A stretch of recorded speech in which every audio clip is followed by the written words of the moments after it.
Hi guys, in this video I will guide you on how to fix the Your Credentials Have Expired issues in EA. So if you bump into this, then stay tuned for the solution as I've got your back. So without further ado, let's get started.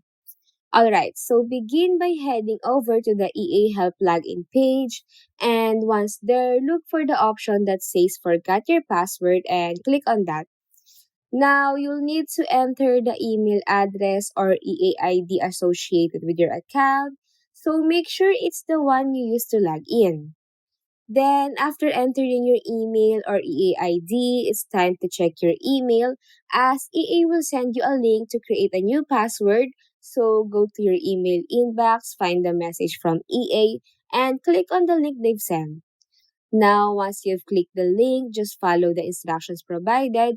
So, this typically involves creating a new password for your EA account, so make sure it's something secure and unique to enhance the security of your account. And that's it. By going through these steps, you will reset your password and address the Your Credentials Have Expired issue. Now, if you found this video helpful, don't forget to hit that like button, drop a comment, share this content, and subscribe for more guides and tips.